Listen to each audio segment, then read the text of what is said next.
आप क्या समझते हो कि इंटॉलरेंस का जो वर्ड है वो क्या है, उसका मतलब चैट पे आप बता सकते हैं।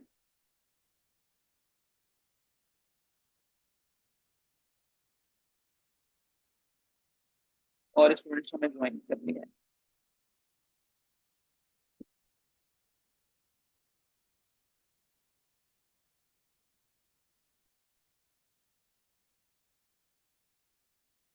नॉट बीइंग सही है। और कोई। देखिए फर्स्ट ऑफ ऑल, कोई भी टॉपिक हमारे पास आता है, सही है, चाहे वो किसी भी नेचर का हो, टॉपिक किसी भी नेचर का हो हमारे पास, हमें उसका मतलब पता होना चाहिए। अगर मुझे उसका मतलब पता है तो मैं उसको इजीली सॉल्व कर सकता हूँ। ठीक है। हमारे पास इसके अंदर आप देखें कि टॉपिक में क्या लिखा हुआ है। टॉपिक में लिखा हुआ है ग्रोइंग इनटॉलरेंस इन पाकिस्तान। इसका मतलब है कि टॉपिक इज इनटॉलरेंस, राइट। और उसकी डायमेंशन भी गिवन है आपको कि बताइए कॉजेस क्या है, इम्पैक्ट्स क्या है एंड रेमेडीज क्या है। ठीक है। आवाज सही आ रही है मेरी? जी बेटा। अब क्लियर है? ओके। जहां पे इशू हो तो इसी तरह से मैसेज कर देना, मैं उसको देख लूंगा। So intolerance is the topic and these are the dimensions. मतलब मुझे अपने टॉपिक को इन डायमेंशंस पे लेकर चलना है। तो क्विकली सबसे पहली हेडिंग हमारे पास इंट्रोडक्शन की होगी। नंबर टू हेडिंग हमारे पास किस चीज की होती है? नंबर टू हेडिंग हमारे पास टॉपिक की होती है, नॉट द डायमेंशन। अब वो बोल रहा है ग्रोइंग इंटॉलरेंस इन पाकिस्तान, तो पहले मैं टॉपिक को इंट्रोड्यूस करवा रहा हूँ कि यार, या तो मैं बताऊं कि इंटॉलरेंस पाकिस्तान में उसका ओवरव्यू। चलें, अगर ओवरव्यू नहीं बता रहा तो मैं ये बताऊं कि इंटॉलरेंस होती क्या है, इंटॉलरेंस का मतलब क्या है। सही है। सेकंड हेडिंग हमेशा आपके टॉपिक को इंट्रोड्यूस करवाएगी। ये बात समझ में आ गई? सेकंड पॉइंट भी क्लियर हो गया, ताकि जब भी आप ऐसे खुद से लिखना शुरू करें तो आपको पता हो कि यार सेकंड पॉइंट में सर ने कहा था टॉपिक के बारे में बात करनी। जी डन।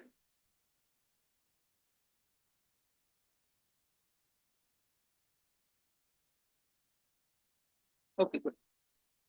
इसके बाद आप देखें कि उसने डायमेंशन में का पूछा है, तो पहली डायमेंशन आपके पास क्या है? पहली डायमेंशन हमारे पास कहती है कि ओवरव्यू बताने के बाद हम आएंगे कॉजेस पे, यानी कि वजूहात क्या इंटॉलरेंस की। अब बात ये आती है कि सर ठीक है, इसने कॉजेस पहले बोली तो हमने कॉजेस लिख दी। हमेशा ऐसे ही होगा, जिस हिसाब से तुम्हें डायमेंशन दी हुई होंगी तुम उसी हिसाब से लिखोगे। ठीक है। अब उसने कहा कॉजेज लिखो। तो अब कॉजेज में मैंने क्या किया, what are the causes behind intolerance.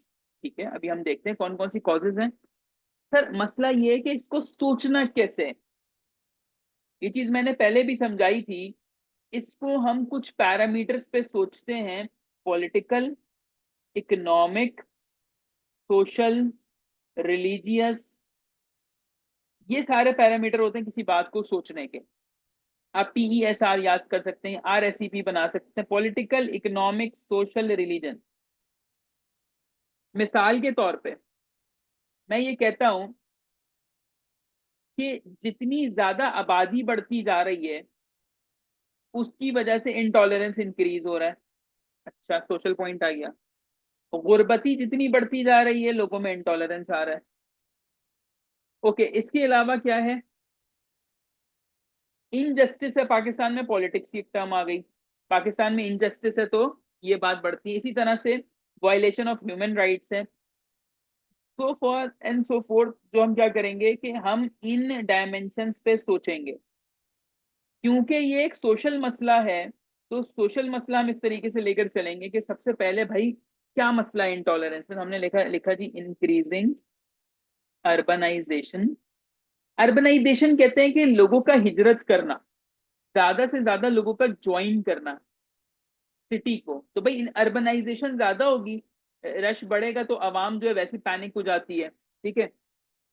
Entrenched poverty, entrench poverty का मतलब होता है कि काफी गहरी पोवर्टी हमारे मुल्क में, बहुत ज्यादा पोवर्टी है, इस वजह से भी इंटॉलरेंस है लोगों में। ठीक है, इसी तरह से हम कुछ पॉइंट में इसमें से हटा देता हूँ। वायलेशन ऑफ ह्यूमन राइट्स, भाई ह्यूमन राइट्स की वायलेशन हो रही तो इंसान चिड़चिड़ा हो जाता है। कैसे? मिसाल के तौर पे, आप जो है वो एक लाइन में लगे में, आपका नंबर आने वाला है, नादरा में है, कहीं एयरपोर्ट पे है, बट कोई इन्फ्लुएंशियल बंदा आपको कट करके पहले चला जाता है, या आपकी बारी आई तो स्टाफ ने लिख दिया यहाँ पे कि जी लंच ब्रेक। ये आपके राइट की वायलेशन हो रही है यहाँ पे। ठीक है, इसी तरह से miss interpretation of religion, religion को मिस इंटरप्रेट किया जाता है, इस वजह से भी जो है वो इंटॉलरेंस बढ़ता है हमारे मुल्क के अंदर। और इसके अलावा rising difference between rich and poor, जैसे जैसे माशरे में अमीर और गरीब का डिफरेंस बढ़ता जाएगा, आपके माशरे के अंदर इनटॉलरेंस बढ़ेगा। ठीक है, तो आपने सोचना कैसे था इसको कि सर सोशली कोई बात है, कॉजेस तो हमें पता चल गया, हाँ यार ये है। पॉलिटिकली, पॉलिटिकल के जो लोग हैं वो अच्छी पॉलिसीज नहीं बना रहे, अच्छी पॉलिसीज नहीं बना रहे तो इम्प्लीमेंटेशन भी नहीं है। अच्छा सर ठीक है, उसके बाद इकोनॉमी, देखें ना मुल्क की इकोनॉमी का क्या हाल है, लोग इंटॉलरेंट हो गए। रिलीजियस, हमने लिख दिया रिलीजन के बारे में। इवन आप ये भी लिख सकते हो कि क्लाइमेट चेंज से भी होता है बेटा ये। आपके मुल्क का मौसम क्या है, गर्म है, गर्म मौसम में एक बंदा अपने घर से काम को जा रहा है, जिस बस में वो जा रहे, धक्के खा रहे, गर्मी है, पसीना है, हजार मामला हैं उसके साथ। ठीक है, अब जब उसके साथ ये सारे मामला हो रहे हैं, अब वो जिससे मिलने जा रहा है, तो मुझे बताएं क्या उसका टेम्परामेंट लूज नहीं होगा उस पॉइंट पे? वो चिल्लाएगा नहीं छोटी छोटी बातों के ऊपर, क्यों? क्योंकि उसको गर्मी लग रही है। बात समझ में आ रही है?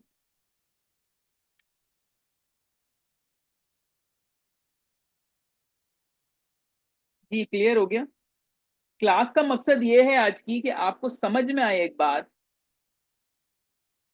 कि ऐसे के लिए मुझे जो नॉलेज चाहिए, मुझे जो कंटेंट चाहिए, वो शुरू में नहीं चाहिए। कंटेंट नॉलेज आएगा ऐसे के स्ट्रक्चर को सीखने के बाद। अभी तो ये हम जनरल गुफ्तगू करेंगे और हम आउटलाइन बनाना सीख रहे हैं।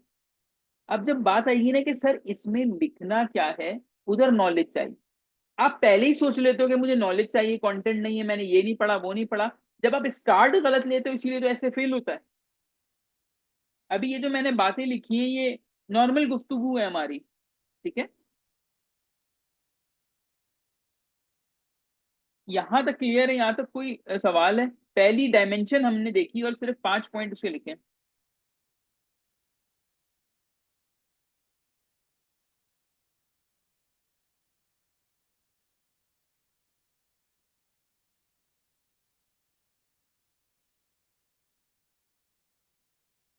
Done, okay, thank you.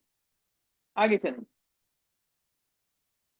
Next हमारे पास हेडिंग डली हुई थी कॉजेस के बाद, एग्जामिनर ने कहा इम्पैक्ट्स की बात करो, तो हमने कहा ठीक है इम्पैक्ट्स की बात करेंगे अब। What are the impacts of intolerance in Pakistan? इन होगा ये। अच्छा मुझे बताइए कि आपको क्या लगता है, इनटॉलरेंस से हमें क्या नुकसान हो रहा है? इसको ऐसे ही सोचना है, पॉलिटिकल, सोशल, इकोनॉमिक और religion.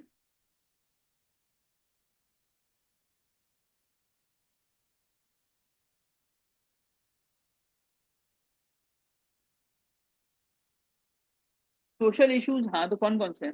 Yes good, inability to think. अब अगर हम इसको देखें, सबसे पहले मुल्क में पॉलिटिकल इंस्टेबिलिटी आती है। ना what is political instability? Awam intolerant हो गई है। 9 मई का वाकया आपके सामने, सही है। फिर जो ब्लास्फेमी वाला केस हुआ था जी, मौलाना मुल्क जाम कर देते हैं, की इलेक्ट्रिक की वजह से हम रोडों पे आ जाते हैं। जो लाहौर और पंजाब साइड वाले हैं, वो जब पोल्यूशन ज्यादा होती है तो रैलीज निकल जाती हैं, lots and lots of things. ठीक है, तो पॉलिटिकल इंस्टेबिलिटी होना शुरू हो जाती है। जब किसी मुल्क में पॉलिटिकल इंस्टेबिलिटी होती है, तो वहां इकोनॉमिक टर्मोइल आता है, यानी इकोनॉमी जो है ना वो नीचे आ जाती है। आपने देखा था वो श्रीलंकन मैनेजर जो था 2017-18 में, आई गेस, अभी जो रिसेंट उनको जो मारा था ब्लास्फेमी के ऊपर सियालकोट में मेरा ख्याल से, तो वो मामला भी तो इंटॉलरेंसी का था। अगर उस बंदे ने कुछ किया था, जैसे उसको पकड़ते, उसको पुलिस के हवाले करते, उससे तफ्तीश करते, राइट। आपने क्या किया, आपने उसको मार दिया, इससे क्या हुआ, एक बैड इमेज पोर्ट्रे हुआ। कहाँ पोर्ट्रे हुआ? पूरी दुनिया में कि भाई इधर ऐसा मामला एक हो। ठीक है। इसी तरह से मार्जिनलाइजेशन ऑफ वेमेन होती है। मुझे बताइए गुस्सा किस पे निकलता है? हुदा, इफ्रा, सज्जल, जहरा, मुझे बताइए सबसे ज्यादा जो शिकार होता है वो कौन शिकार होता है गुस्से का, इंटॉलरेंस का? वीक पर। और हमारे माशरे में वीक कौन है?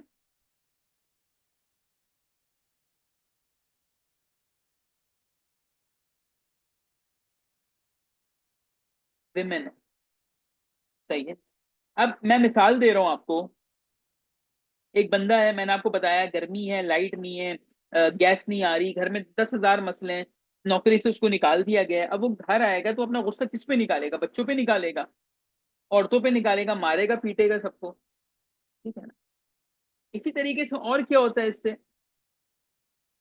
इससे आपके पास एक साइकोलॉजिकल इम्पैक्ट होता है, नेगेटिव साइकोलॉजिकल।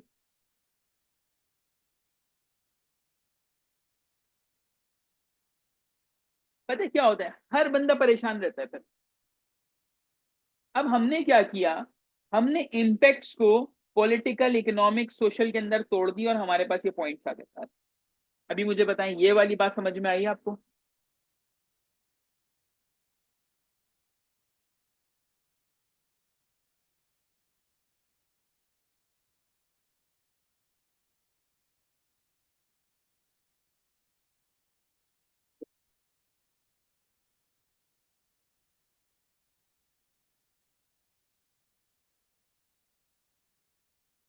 सही है। और कोई किसी को अगर कोई एम्बिग्युइटी तो इस पॉइंट पे पूछ लो, क्योंकि अब हम आगे जाने लगे हैं। ऐसे ना स्टेप बाय स्टेप चलता है।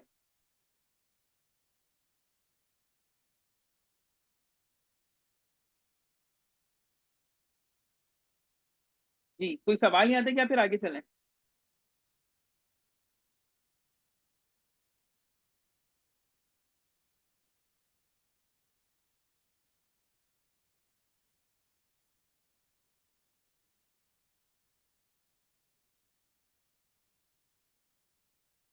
जी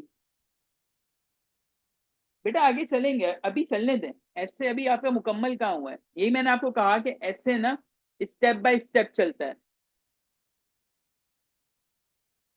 अभी हम काम किस पे कर रहे हैं? अभी हम काम कर रहे हैं आउटलाइन के ऊपर।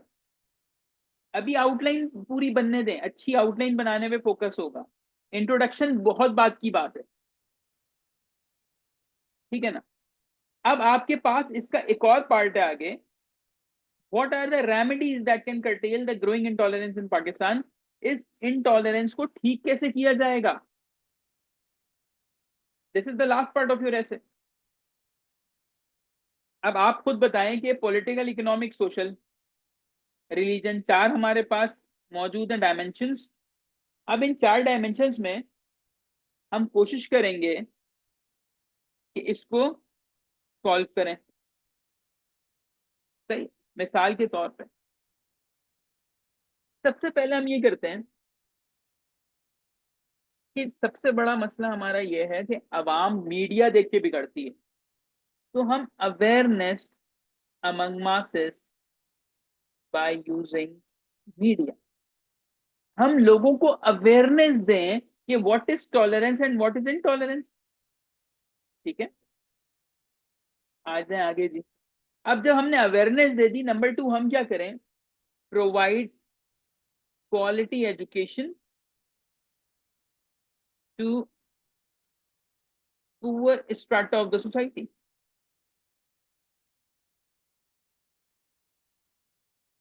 हम ये कहते हैं कि जब लड़ाई बड़ाई होती है तो ये मजदूर के बच्चे या जो मासियां घर में काम करती हैं उनके बच्चे या मैकेनिक ये फौरन लड़ने पे आ जाते हैं। आपने देखा होगा सोसाइटी में तीन तबके हैं, रिच, इलीट क्लास है, फिर मिडिल क्लास है, फिर लोअर मिडिल क्लास होती है।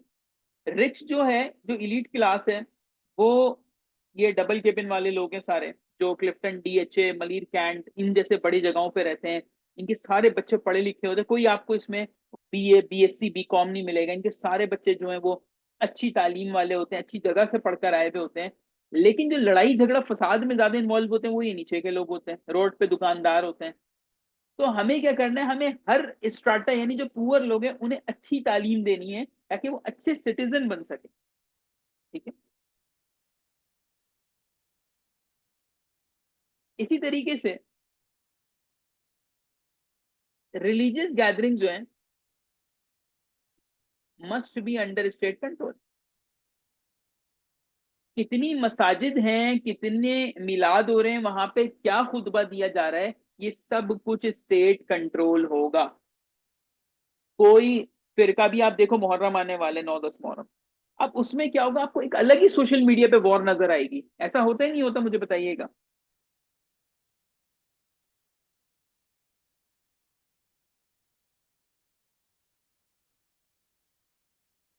जी, अभी आप देखिएगा, बस थोड़ा सा टाइम गुजर जाए, उसके बाद जो है वो एक शिया सुन्नी आपको फसाद नजर आएगा।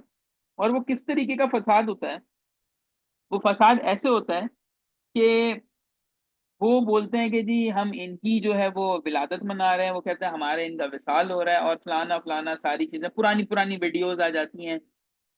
आ, एक एक अलग माहौल बन रहा होता है। ठीक है।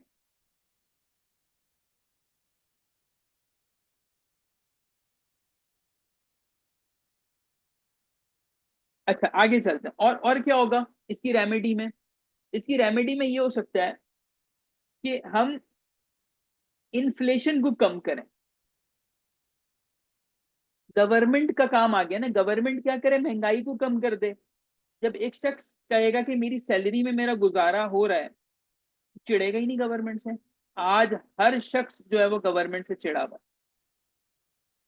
है। मेरा कुछ बच्चों को यहाँ पे पता है कि मैं क्या करता हूँ। मैं बेसिकली टैक्सेशन डिपार्टमेंट में होता हूँ, मैं असिस्टेंट डायरेक्टर टैक्सेशन हूँ। साथ में एक और भी चार्ट मुझे मिला हुआ है। अच्छा, मामला क्या है, मामला ये है कि जब मैं किसी के पास जाता हूँ, मैं उसको कहता हूँ कि जी आपने टैक्स भरना है, तो सामने वाला बंदा ना ऑलरेडी फ्रस्ट्रेटेड है। क्यों फ्रस्ट्रेटेड है, कहता है कि यार देखो, महंगाई इतनी है, हमारा गुजारा वैसे ही नहीं हो रहा। मैंने कहा ठीक है, अवाम जो है उसकी कुव्वत खरीद खत्म हो गई है, तो हमारा जो बिकना है वैसे नहीं हो रहा। मैंने कहा ये बात भी ठीक है। कह रहे सर अब इसमें हम आपको टैक्स के पैसे दे दें तो आप इन रिटर्न हमें क्या दे रहे हो। वैलिड सवाल है उसका। हम सबका यही तो सवाल होता है कि हम जो टैक्स दे रहे हैं उस टैक्स से हमें फायदा क्या है, कितना फायदा दे रही है गवर्नमेंट हमें। अब वो बंदा क्या है, वो चिड़चिड़ा हो रहा है। हमारे पास ऐसा भी होता है, काफी दफा बदतमीजी करते हैं, फिर हमें पुलिस वगैरह के साथ जाना पड़ता है, जो ताकि सिचुएशन को हम सेट करें। द पॉइंट इज कि जब हम इन्फ्लेशन को सही कर देंगे, पेट्रोल 200 के बजाय 70 रुपए पे आ जाएगा, तो वो बंदा बोलेगा कि यार गवर्नमेंट ने हमारे लिए कुछ किया तो है। और इस तरह से आपने अपने ऐसे को मुकम्मल कर लिया। इस पॉइंट में आखिरी में कंक्लूजन आता है। ये देखिए, अब मुझे बताएं कि कोई मुश्किल लगा है ऐसे आपको। ये ऐसे की आउटलाइन, स्ट्रेट सिंपल आउटलाइन, ये हमने 3 क्लासेस लगा के पढ़ी थी। तो इस वजह से मैंने इस क्लास को रखा है, जैसे कुछ बच्चे न्यू आए थे, उन्हें शायद रिकॉर्डिंग से नहीं समझ में आ रहा हो, तो मैंने फिर कहा कि चलो एक क्लास ऐसी रखते हैं, शुरू से आखिर तक मैं आपको बता दूं। ठीक है। यस, ऐसे ही होता है बेटा। अब यहाँ पे आप देखें कि इट्स अ फिक्स पैटर्न। कैसे कि नंबर 2 वाला क्या होगा, हम टॉपिक को बताएंगे, 3, 4, 5 हमारे पास डायरेक्शंस होंगी, डायमेंशंस होंगी, और उसके बाद जब हम जाएंगे एंड में तो फिर वो रेमेडीज और कंक्लूजन आ जाएगा। खुदा बेटा समझ में आ रहा है।